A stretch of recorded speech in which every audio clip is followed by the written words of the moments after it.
Assalamualaikum warahmatullahi wabarakatuh.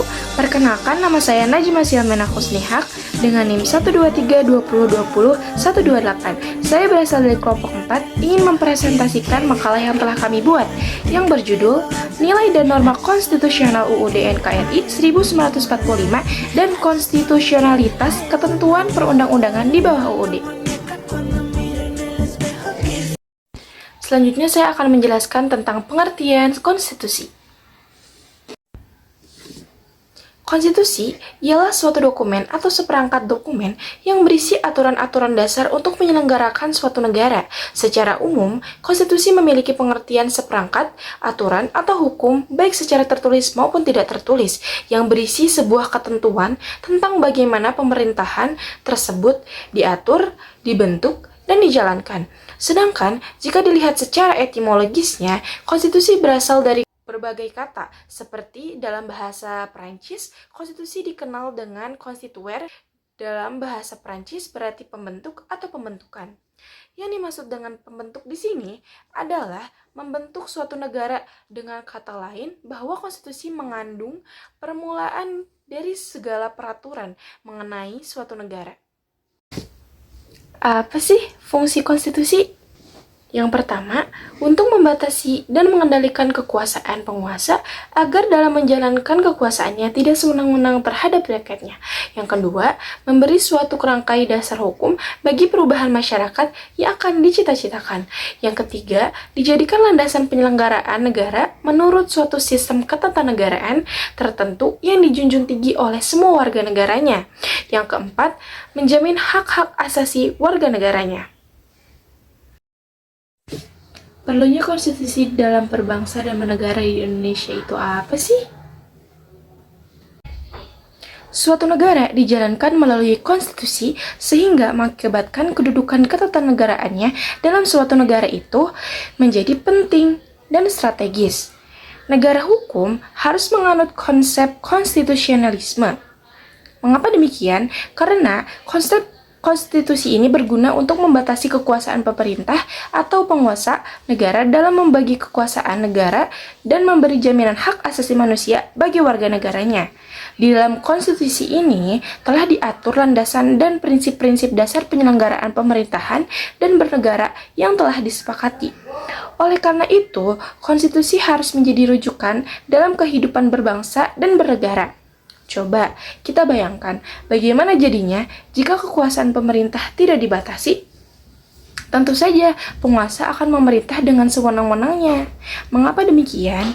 Ingat tentang hukum besi kekuasaan bahwa setiap kekuasaan pasti memiliki kecenderungan untuk berkembang menjadi sewenang-wenangnya. Seperti yang dikemukakan oleh Lord Acton, power tends to corrupt, the absolute power corrupts absolutely, yang artinya sifat kekuasaan selalu memiliki kecenderungan yang disalahgunakan. Kekuasaan yang mutlak pasti disalahgunakan.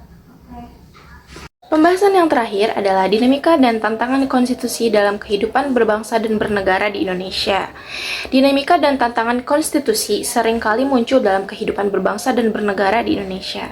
Baik itu karena perubahan sosial, perubahan politik, ekonomi, teknologi, maupun adanya perbedaan-perbedaan pandangan atau kepentingan antara berbagai kelompok di masyarakat. Apa sih contoh-contohnya tantangan itu? Yang pertama itu ada perubahan konstitusi.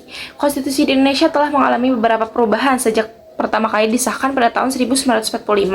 Perubahan ini terjadi berbagai respon atas dinamika dan tuntunan masyarakat yang terus berubah. Namun, perubahan konstitusi juga menimbulkan beberapa tantangan seperti perdebatan tentang substansi perubahan dan bagaimana perubahan tersebut dapat dilakukan secara konstitusional. Yang kedua, ada konflik antara kebijakan pemerintah dan hak asasi manusia. Salah satu tantangan yang sering muncul dalam kehidupan berbangsa dan bernegara di Indonesia adalah konflik antara kebijakan pemerintah dan hak asasi manusia. Dalam beberapa kasus, kebijakan pemerintah dapat melanggar hak asasi manusia yang dijamin oleh konstitusi. Dalam hal ini, konstitusi dapat menjadi hak untuk melindungi hak asasi manusia dan memastikan bahwa kebijakan pemerintah berada dalam batas-batas konstitusional. Yang ketiga, ada kesenjangan sosial dan ekonomi. Kesenjangan sosial dan ekonomi yang terus meningkat juga menjadi tantangan bagi konstitusi di Indonesia. Konstitusi di Indonesia ini menjamin keadilan sosial bagi seluruh rakyat Indonesia. Namun, implementasinya masih banyak yang tertinggal. Oleh karena itu, tantangan bagi konstitusi adalah bagaimana menerapkan prinsip-prinsip keadilan sosial dalam praktiknya. Yang keempat itu adalah korupsi. Korupsi menjadi tantangan besar yang bagi konstitusi di Indonesia pada saat ini. Korupsi itu merusak tata kelola pemerintah dan merugikan masyarakat. Konstitusi juga di Indonesia menjamin pemberantasan korupsi. Namun implementasinya masih perlu diperkuat.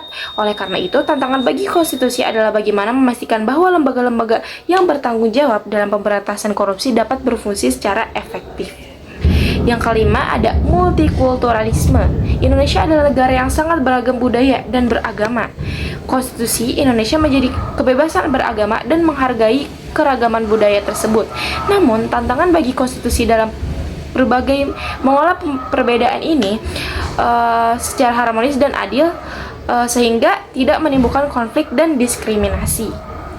Dalam menghadapi dinamika dan tantangan konstitusi di Indonesia, penting untuk memastikan bahwa konstitusi ditegakkan dan dihormati oleh semua pihak.